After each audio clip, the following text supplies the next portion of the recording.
코로나19 팬데믹이 휩쓸 당시에 전 세계의 활동이 멈춰버렸습니다.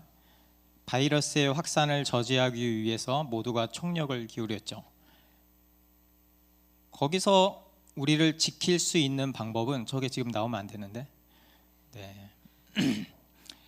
방법은 밖으로 나가지 않는 거였어요. 그런데 기업은 굴러가야 되잖아요. 그때 등장한 게 재택근무입니다. 여러분 재택근무 아세요? 해보신 분? 네, 전 해봤습니다. 네, 해보면 좋아요.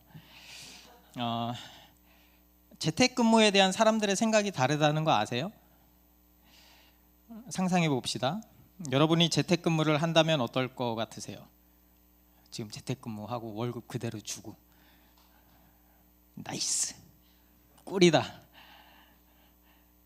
만약 여러분들이 이런 탄성을 지른다면 여러분은 근로자일 확률이 높습니다. 이 고용주와 고용인의 기대치가 서로 달라요.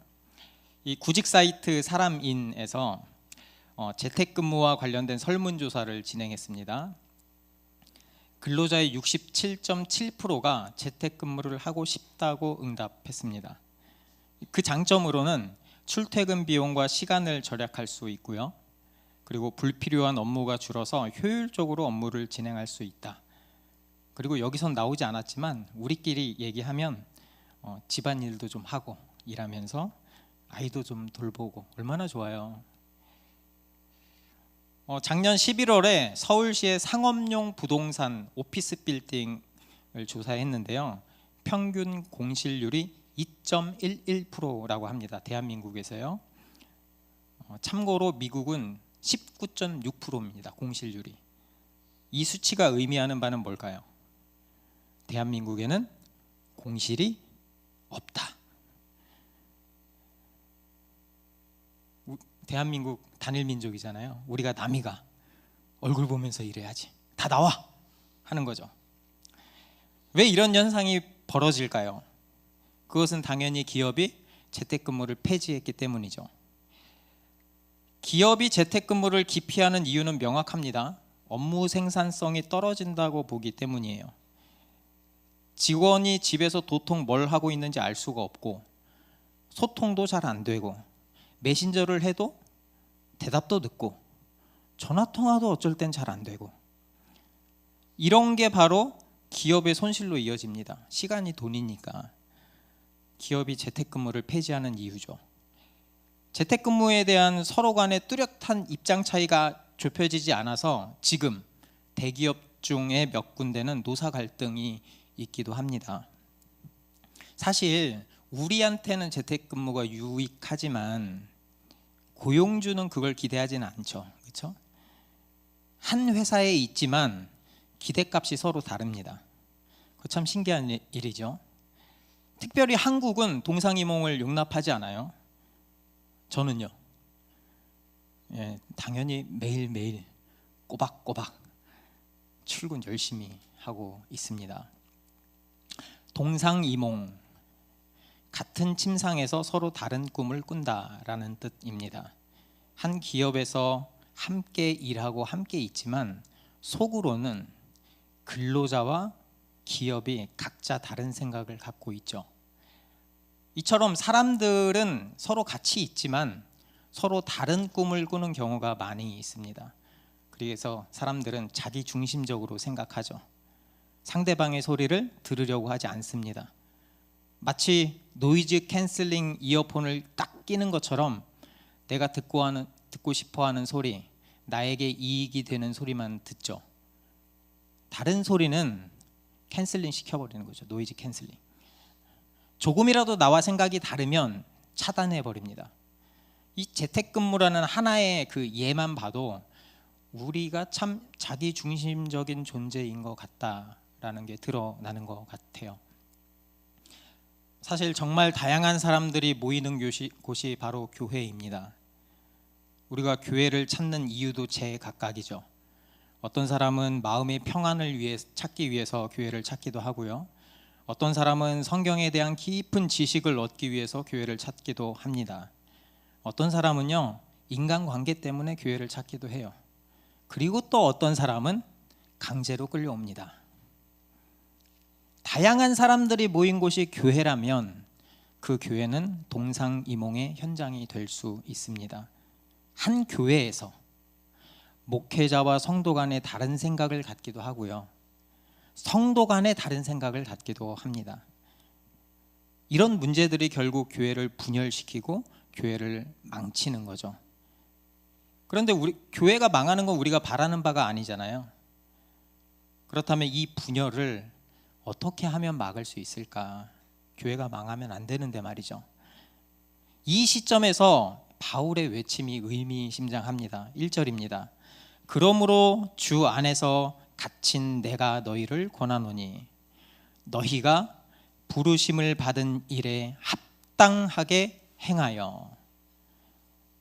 이거를 메시지 성경으로 보면 굉장히 구체적으로 묘사해놨습니다. 넘겨주세요. 여러분은 저 바깥으로 나가 하나님께서 여러분을 부르셔서 걷게 하신 그 길을 걸어가십시오. 아니, 달려가십시오. 나는 여러분 가운데 어느 누구도 팔짱 끼고 가만히 앉아있기를 바라지 않습니다. 나는 여러분이 엉뚱한 길에서 헤매는 것을 바라지 않습니다. 합당하게 행하고, 정말 역동적으로 표현하지 않았습니까? 바울은 여기서 뭐라고 말하는 걸까요? 합당하게 행하라고 말합니다. 팔짱 끼고 있지 말라고 합니다. 부르심을 받은 일에 합당하게 살아가는 것에 초점을 맞추어서 달려나가라고 강조합니다. 어떻게요? 2절처럼 말이죠. 2절입니다. 모든 겸손과 온유로 하고 오래 참음으로 사랑 가운데서 서로 용납하고. 너무나 익숙한 구절이죠. 너무나도 익숙하죠. 겸손, 온유, 오래 참음, 서로 용납하는 거. 우리는 열심히 노력합니다. 이런 것들을 지켜나가려고 애씁니다. 그렇죠? 그렇잖아요? 애쓰잖아요. 겸손은 당시에 상대방을 비하하는 단어였습니다. 사람 취급도 받지 못하던 노예들이나 쓰는 단어가 겸손이었습니다. 하지만 그리스도인은 겸손해야 합니다. 마음속으로 내가 잘난 거 마음껏 자랑하고 싶지만 꾹 참습니다. 왜냐하면 교회에서는 겸손해야 되기 때문이죠. 온유는 힘이 있지만 다른 사람을 배려하는 겁니다. 사회에서는 그렇게 욕심도 많고 까칠한 사람이 교회만 오면 인자한 권사님, 인자한 장로님, 인자한 집사님, 인자한 목사님으로 변신합니다. 교회에서는 온유해야 되기 때문입니다. 오래 참음은 다른 사람의 잘못에 대해서 분노하거나 보복하지 않고 참아내는 것입니다. 운전할 때 조금이라도 누가 끼어들면 그렇게 화를 내고 빵빵거리면서 교회에서는 꾹 참아요. 교회는 오래 참아야 하기 때문입니다. 용납은요, 상대방을 있는 그대로 받아들이는 거예요. 집에서는 그렇게 자녀에게, 남편에게, 아내에게 자신의 생각을 강요하고 밀어넣지만, 다른 사람의 작은 실수 하나도 용납하지 않지만, 교회에서는 모두가 오은영 선생님이 돼요. 그렇게 잘 들어줘요. 그렇게 잘 받아줘요. 왜? 교회에서는 상대방을 용납해야 하니까요. 처음에 교회를 가보면 서로 하하 호호 그렇게 분위기가 좋을 수가 없어요. 어쩌면 가족보다 진한 사랑이 교회에서 느껴집니다. 야, 이게 진짜 교회구나. 이게 찐으로 하나 된 공동체구나 라고 느낍니다. 하지만 그런 인위적인 착함은 오래 지속되기 힘듭니다. 시간이 지나면서 보여요. 상대방의 작은 것 하나부터 눈에 거슬립니다. 어떤 사람은 잘 어울리지 않아서 거슬려요. 아, 왜 우리 모이는데 쟤는 따로 놀지? 어떤 사람은 자기 자랑을 하니까 마음이 불편해요. 아, 너 잘났다. 어떤 사람은 나랑 의견이 맞지 않아요. 등등등 셀 수 없이 많습니다. 그때쯤 되면 교회에 있는 사람들도 마음속으로 노이즈 캔슬링 이어폰을 장착합니다. 듣고 싶은 건 듣고 듣기 싫은 건 차단해버리는 거죠. 그런 문제가 더 지속되면 어떻게 되는지 아세요? 이 다혈질적인 사람은요, 폭발해버립니다. 화를 내요. 내성적인 사람은요, 조용히 교회를 정리합니다. 왜 그럴까요? 그들이 각자 다른 생각과 목적을 갖고 모인 곳이 바로 교회이기 때문입니다. 서로의 가치관이 다른데 정말 하나가 될 수 있을까요? 겉으로는 웃으면서 친한 척하고, 저희 교회 홈페이지 보세요. 그렇게 사랑스럽고요, 행복한 표정이, 사진이 인스타에 계속 올라와요. 그런데 만약 이런 모습이라면 진짜 하나가 될 수는 없죠. 그런 거는 가짜죠. 쇼죠, 쇼. 한 교회에서 서로 다른 생각, 그게 바로 동상이몽입니다. 그거는 교회의 진실된 모습이 아니죠. 동상이몽이 결국 교회를 분열시킵니다. 겉으로는 번쩍번쩍거리고 내세울 거 많지만 교회는 정작 참된 교회됨을 잃어버리고 맙니다. 우리가 열심히 노력했다고 해요. 행했어요. 그렇지만 이런 것들이 동상이몽을 해결해 주진 않죠. 그냥 안 보이게 살짝 덮어놓은 거죠. 그렇게 노력했는데 오히려 교회에서는 상처받는 사람이 넘쳐납니다. 도대체 왜 회복과 치유의 공동체가 되어야 할 교회에서 되려 상처받는 사람이 많아질까요? 가난한 성도라고 하죠. 교회 안 나가는 사람들. 그 중에 상당수가 교회에서 상처받았다고 이야기합니다. 교회에 가면 그렇게 성경에 대해서 해박한 사람이 많고 조언을 해줍니다. 그런데 그 사람들이 말을 해주면 왜 이렇게 기분이 나쁜지 모르겠어요. 왜 이렇게 상대적 박탈감이 드는지 모르겠어요. 내가 왜 이렇게 상처받는지 모르겠어요. 왜 이렇게 이해가 안 되는데 무조건 믿음이라는 틀에 넣어서 강요하는지 모르겠어요. 질문을 하면 그냥 시키는 대로 하래요. 그게 믿음이래요. 저 싫어요. 싫단 말이에요. 그래서 나가는 거예요. 그래서 그렇게 사람에 대해서 염증을 느껴서 교회를 떠납니다. 교회는 겸손하고 온유하고 오래 참고 서로 용납하는 곳인데 왜 더 상처받고 싸우고 심지어 교회를 떠나기까지 할까요? 왜 많은 사람들이 교회를 보면서 고개를 가로저을까요? 우리도 할 말은 있죠. 그렇죠? 우리도 할 말은 있습니다. 사실 우리 되게 열심히 살잖아요. 그렇죠? 교회 안 다녔으면 그렇게 안 살아도 되는데 열심히 살잖아요.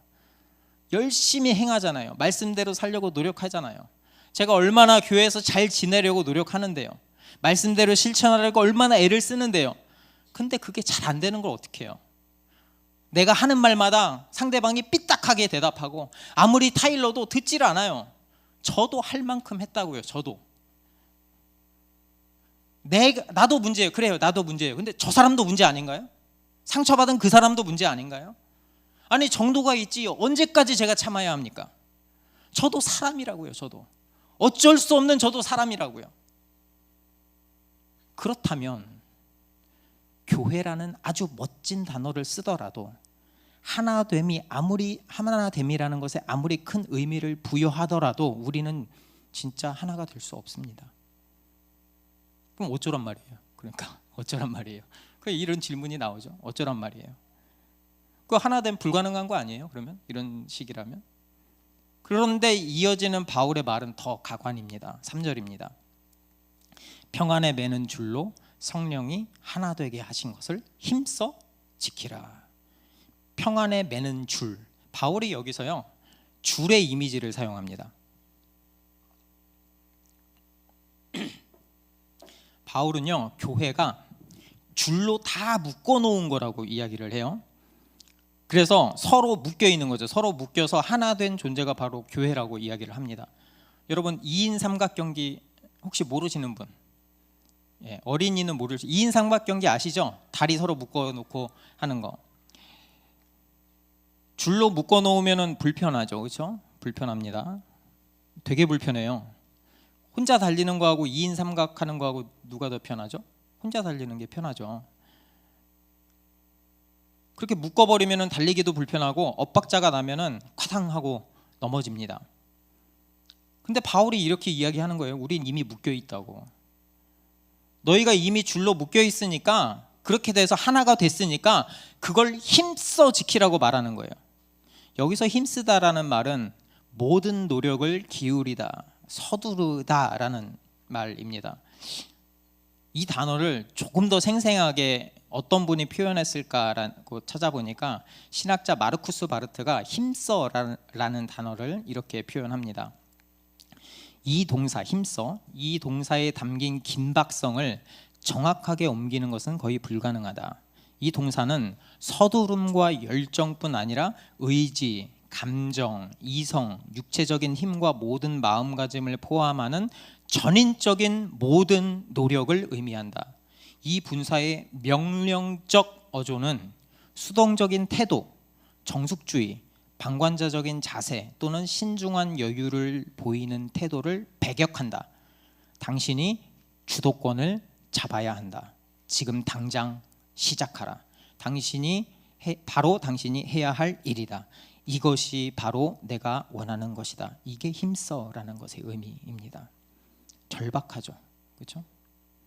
한마디로 성령의 하나됨을 유지하기 위해서 모든 노력, 최선의 노력을 다하라라는 뜻입니다. 참 말도 안 되죠, 그렇죠? 말도 안 되죠. 우리 방금 이야기했잖아요. 지금까지 이야기했잖아요. 혼자 노력해도 그렇게 노력해도 안 되는데 쟤랑 내가 참지 못하는 쟤랑 묶어놓고 같이 함께 힘쓰라고요? 하나 됐으니까?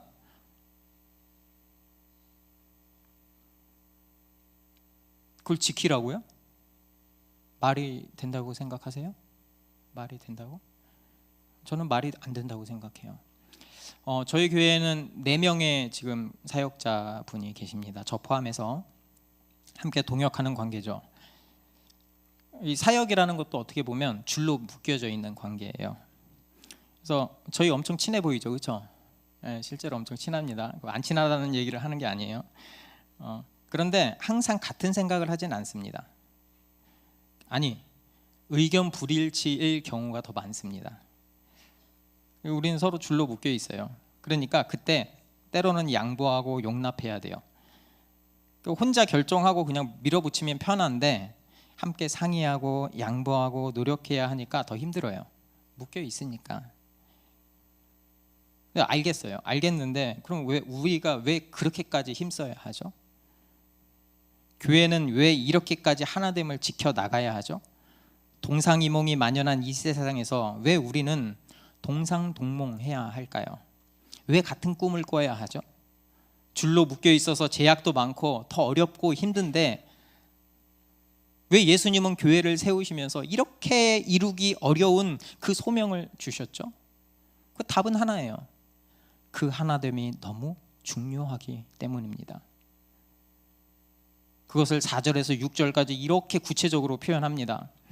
몸이 하나요, 성령도 한 분이시니 이와 같이 너희가 부르심의 한 소망 안에서 부르심을 받았느니라. 주도 한 분이시요, 믿음도 하나요, 세례도 하나요, 하나님도 한 분이시니 곧 만유의 아버지시라. 만유 위에 계시고 만유를 통일하시고 만유 가운데에 계시도다. 이게 바로 하나된 교회로 우리를 부르신 이유입니다. 하나됨이 얼마나 중요한지 바울은 고작 3절, 4절, 5절, 6절에서 하나라는 표현을 무려 7번이나 강조해서 씁니다. 하나된 교회로 부르셨다면 하나니까 소망도 하나고 한 몸이기 때문에 우리가 모두 같은 길, 같은 방향으로 나아가고요. 그리고 우리는 하나가 되도록 부름 받았죠. 우리는 한 주님, 한 믿음, 한 세례, 한 하나님 아버지를 모시고 있습니다. 이 하나님은 만물을 다스리시고 만물을 통해서 일하시고 만물 안에 계시죠. 우리의 정체성과 생각과 행동에는 이러한 하나됨이 속속들이 비어 있습니다. 바울이 이렇게 하나됨을 강조하는 이유가 무엇일까? 우리가 살펴봤던 에베소서 3장 10절 때문입니다. 이는 교회로 말미암아 하늘에 있는 통치자들과 권세들에게 하나님의 각종 지혜를 알게 하려 하심이니. 우리가 하나됨을 지키기 위해서 최선을 다해야 하는 이유는 분명합니다. 교회가 하늘에 있는 악한 세력들에게, 악한 영에게 승리하신 하나님의 지혜를 드러내야 하는데 그 드러내는 도구가 바로 교회이기 때문입니다. 다른 어느 것도 아닌 교회만 할 수 있는 일입니다. 우리는요, 사회에서도 잘 나가는 사람이랑 연줄이라도 닿으면 그렇게 좋아하고 앞날을 기대합니다. 그 사람과의 끈을 꼭 이어나가고 싶어 해요. 사실 인생을 살아가는 동안 좋은 멘토 한 명 만나는 것만큼 감사한 일도 없죠. 왜요? 그 한 사람으로 인해서 내 삶이 풍요로워질 수 있거든요. 행복해질 수 있거든요. 뭐 그게 물질적이든 정신적이든 말이죠. 그래서 그 사람의 말을 잘 듣고요, 그와 함께 하고 싶어 하고요, 그를 닮고 싶어 해요. 그걸 다른 말로 잠깐 표현하면 하나 되고 싶어 해요. 그 사람 닮고 싶어 하는 거죠. 그런데 교회는 아예 반대로 이야기해요. 이미 하나 되었다. 예수님이 가진 모든 것을, 우리가 예수님과 하나 됐기 때문에 우리는 예수님의 모든 것을 갖고 있는 거예요. 여러분, 여기 부모님도 계시고 자녀도 있지만 자녀가 언제 효자 효녀가 될까요? 언제? 다 겪어보셨죠? 부모님이 사랑이 얼마나 크고 넓은지, 그분이 나를 위해서 얼마나 희생하셨는지 알았을 때 효자 효녀로 변합니다. 결혼하고 나서요, 자녀를 낳아서 길러보면 알아요. 이 토끼 같은 아이를 보면서 밤에 울고 보채는 아이 때문에 잠을 자지 못할 때, 그때 부모님이 생각나요. 그때 부모님도 나 때문에 잠을 못 잤겠지? 자녀를 키워가면서 그 아이 때문에 마음을 졸이고 그 아이를 위해서 뭐 하나 먹이려고 열심히 일하고 있는 내 모습을 보면서 그때 부모님이 떠올라요. 그래서 부모님이 그렇게 밤이 맞도록 일하셨구나. 부모님이 행하셨던 그 사랑을 알 때, 부모님이 나를 위해서 얼마나 희생하고 헌신했는지 알 때 내가 바뀝니다. 그게 하나의 줄로 묶여있는 하나의 가족이에요. 사랑으로 아주 단단하게 묶여있는 공동체가 바로 가족입니다. 교회의 하나됨이라는 것도 마찬가지예요. 우리는 예수 그리스도를 믿음으로 하나 된 공동체입니다. 예수 그리스도의 사랑의 너비와 길이와 높이와 깊이가 어떠한지 우리가 알 때, 우리가 깨달을 때, 우리는 그 하나됨이 얼마나 소중한 가치인지 깨닫게 됩니다. 왜 교회에서 하나 되지 못할까? 왜 교회에서 하나 되지 못하고 분열할까? 저는 반대로 질문해 봅니다. 지금 저와 여러분의 상태는 어떻습니까? 나는 정말 그리스도의 사랑을 온전히 깨닫고 있습니까?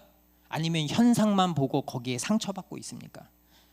복음을 전하다가 감옥에 갇혀 있음에도 불구하고 에베소 성도들을 위해서 기도하는 바울과 같은 그 마음이 우리에게도 있냐는 말이에요. 그 믿음이 우리에게 있냐는 말이에요. 바울은 왜 이렇게 하나됨을 힘써 지킬 것을 호소할까요? 왜냐하면 그리스도께서 성취하신 그 하나됨이 너무도 귀하기 때문입니다. 그 하나됨은 우리가 예수 그리스도를 믿음으로 서로 받아들일 때 이루어집니다.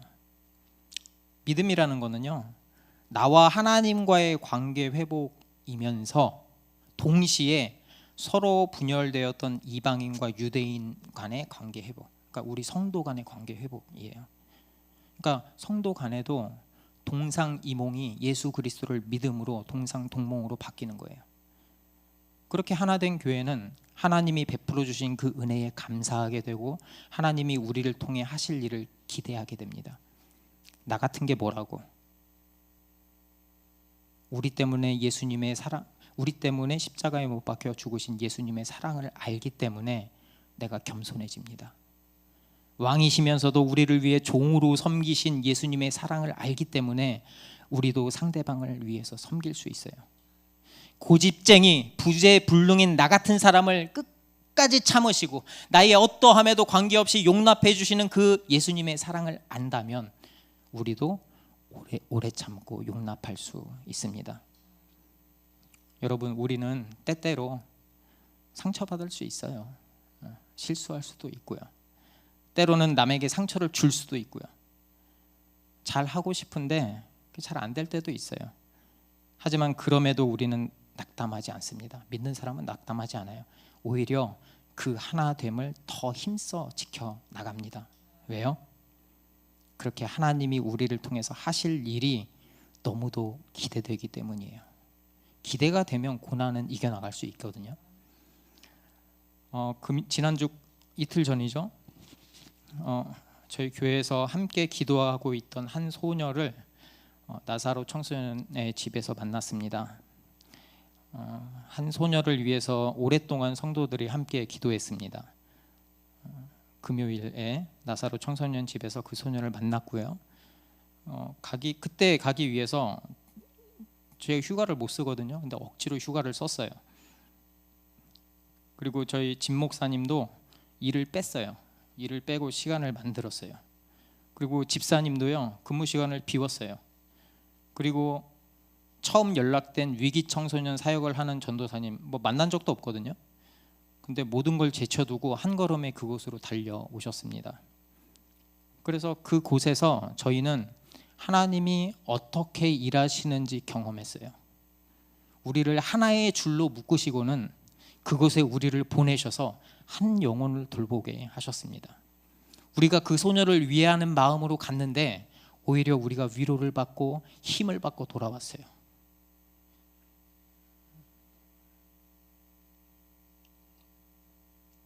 밤에 담당 목사님께 전화가 왔습니다. 그 아이가 우리가 돌아간 다음에 펑펑 울었대요. 왜 이렇게 우니? 물어봤대요. 왜 이렇게 우니? 너무 좋아서요. 너무 좋아서 울었대요. 선생님들도 아이가 좋아서 그렇게 우는 건 처음 봤대요.